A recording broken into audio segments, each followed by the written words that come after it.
Hey YouTube, welcome back. It's Ricky with Shoemonster EDC. We have a Wii knife to check out today. Before we get in the nitty gritties and all the goodies though, you guys go ahead and check out my Instagram page at Shoemonster.edc. I have a lot of cool photos on there and some foreshadowing I'll be reviewing on this YouTube channel. So that's that, right? So this one was passed down to me through the Apex Knife Pass Around group, so I appreciate it guys. Appreciate it Wii for letting us check this one out. Yes, this is an interesting knife for sure.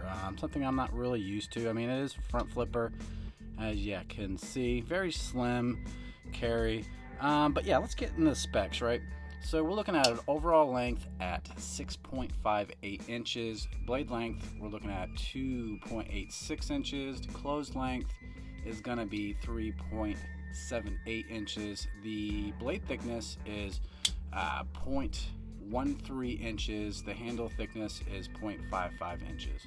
The weight on this little bad boy here is 2.18 ounces. So yeah, it's under that 3 ounce threshold, right? So this to me is, it's definitely considered a lightweight carry for sure. The blade material on this is the CPM 20CV steel.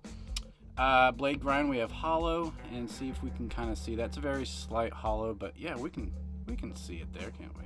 Yes. The handle material is G10, and this one is the black version. They have gray version. They have a few different versions of this knife here, but this one here that we are looking at is the black G10.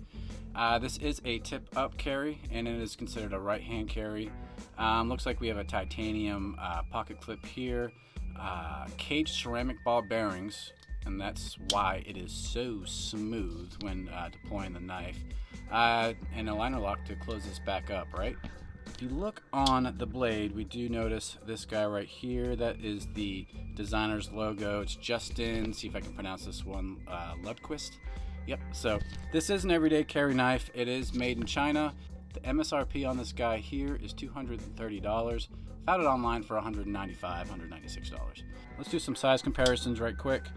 And let's compare it to the Para 3 by Spyderco.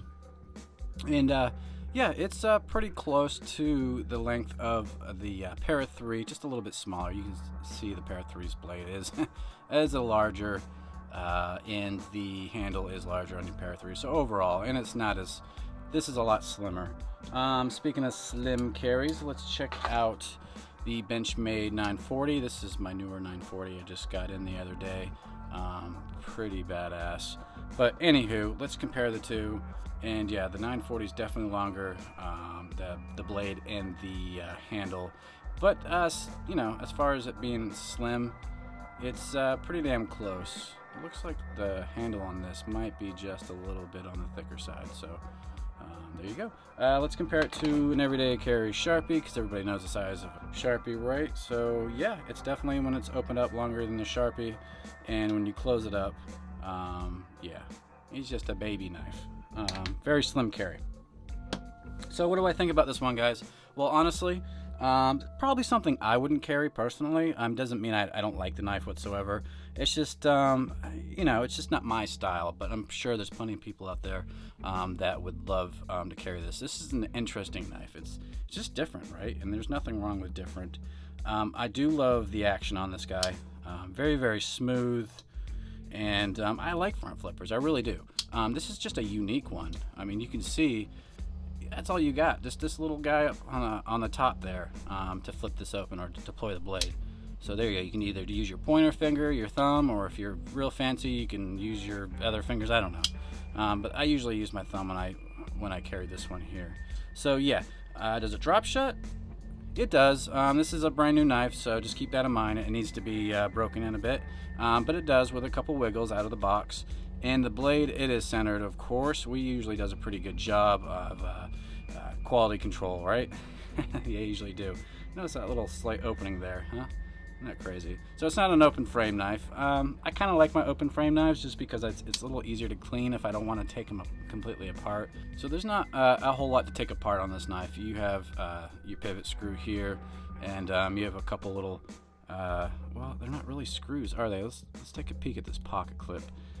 Yeah, it's like, I don't know what you want to call those. They're just a little too small for me to eye out, but they're definitely not screws you can take apart. And you cannot flip this clip over, so that's kind of a bummer, but I think it's more for the looks.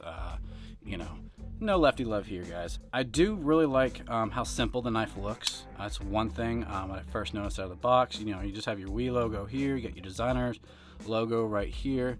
So not a whole lot of crazy stuff going on. Very simple. I don't think this, if you carry this, it's not going to attract a lot of attention, so that's really good there, right? And it's a small carry, and it carries very well. It's very light. And I just, the pocket clip, it's cute. It's just a little skinny little guy. But it seems pretty secure. Nice little clip to it, right? I do like its hollow grind, and the texture of the G10 is nice. It is smooth, so keep that in mind. It's not like a grippy G10 like you would find on your Para 3, you know, something like that. So it will slip and slide in your hands if your hands are wet or oily or whatever. So definitely keep that in mind. Yeah, the liner lock works great. Action works great. You know, the material, build quality, everything is good. Doesn't attract a lot of attention. Very simple design. Do I honestly think this is worth the MSRP, $230? No, I do not. Do I think it's worth what I found it online for $195, $196? Yeah, if this is something you're interested in, I don't see buying this knife for more than $200, to be honest with you. But under $200, you know, what I found it online for $195, yeah, I think it's worth it. Like I said, there's a lot of good things going on with this knife. Personally, I wouldn't carry it. It's not my style of knife, but I do find this knife very interesting, and it would be a cool knife to have. Add to the old knife collection, right?